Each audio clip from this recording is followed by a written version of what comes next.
অনেকেই অনেক বড় বড় কথা বলবে, সেটা বড় কথা নয়। বড় কথা হচ্ছে আপনি কি করতেছেন বা কি করবেন, আপনার কি সৎ উদ্দেশ্য। 2014 সালে অনেক মানুষ অনেক কথা বলেছিল যখন আমি গাড়ি কিনতে চাচ্ছিলাম। কেউ কেউ বলতেছিল, রফিক তুমি এখন গাড়ি কিনো না, গাড়ি কেনার আগে বাড়ি কিনো, বাড়ি হলো মোস্ট ইম্পর্ট্যান্ট।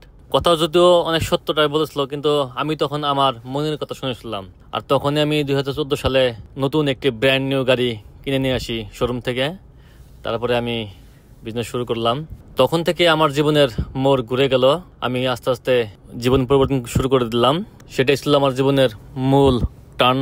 তারপর থেকে আমাকে আর পিছনে ফিরে তাকাতে হয়নি। তখন থেকে আমি মাশাআল্লাহ আল্লাহর রহমতে ভালো কিছু শুরু করছি। আস্তে আস্তে এ পর্যন্ত এসে পৌঁছে গেছি। যাই হোক, সবকিছুর জন্যই আলহামদুলিল্লাহ। তো আপনাদেরকে বলতে চাচ্ছি, যে যাই বলুক কারো কথায় কান না দিয়ে নিজের মন যা বলে শুনেন এবং ভালো কাজ করেন, সৎ চিন্তা করেন, সৎ পথে থাকেন, ইনশাল্লাহ সফলতা আসবেই আসবে। যুব সমাজের প্রতি আমার অনুরোধ, আপনারা সবাই সময়কে কাজে লাগান, সময় অপচয় করবেন না। অকারণে ঘোরাফেরা বা বিভিন্ন কারণে সময় নষ্ট করবেন না। পড়ালেখা করুন, ভালো কাজ করুন, ভালো চিন্তা করুন, ভালো কিছু করার চেষ্টা করুন, ইনশাল্লাহ আপনার সফলতা আসবেই। একটি সময় দেখতে পারবেন আপনার জীবনে আসলে মূলত আপন কেউ নয়, কেউ আপন নয়। অনেক বন্ধু বান্ধব, অনেক আত্মীয় স্বজন থাকবে, প্রকৃতপক্ষে দেখবেন আপনার পাশে এক সময় কেউ নেই। হয়তো আপনি এখন বুঝতেছেন না, কিন্তু জীবনে একটি সময় আসবে আপনি বুঝবেন, কিন্তু দেখবেন তখন অনেক দেরি হয়ে গেছে। তখন আপনাকে অনেক কষ্ট করতে হবে জীবনে। বেশি দেরি করবেন না জীবনে বুঝতে। আমি জীবনে অনেক ভুল করেছি, এখনো করি এবং শিখি। আপনারা সতর্ক হন। আসলে দেখবেন আপনার পাশে কেউ নেই বা আপন কেউ নয়। বাস্তব জীবনে এখন নিজেকে একা করে ফেলেছি, এখন আর কাউকে আপন ভাবতেই পারি না। অনেক আপন মানুষ আছে, অনেক কষ্ট দিয়েছে, কিন্তু সবকিছু বুকের ভিতরে চাপা দিয়ে রেখেছি, কোনো কিছু প্রকাশ করি না। যাই হোক, আপনারা একটি সময় অনেক কিছুই শিখতে পারবেন, বুঝতে পারবেন লাইফে এসে, কিন্তু কিন্তু বুঝতে বেশি সময় নষ্ট করবেন না।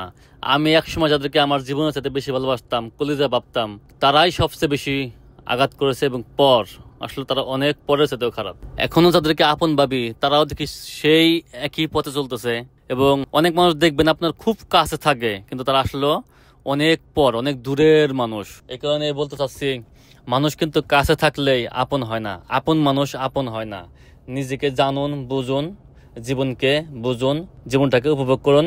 অযথা অকারণে সময় নষ্ট করবেন না। জীবনে ঘুরে দাঁড়াতেই হবে আপনাকে, সফলতা পেতেই হবে, এবং সফলতা পেতে হলে আপনাকে অনেক কিছুই করতে হবে, অনেক কিছু মোকাবেলা করতে হবে, সঠিক পথে থাকতে হবে, জীবনের সাথে যুদ্ধ করতে হবে।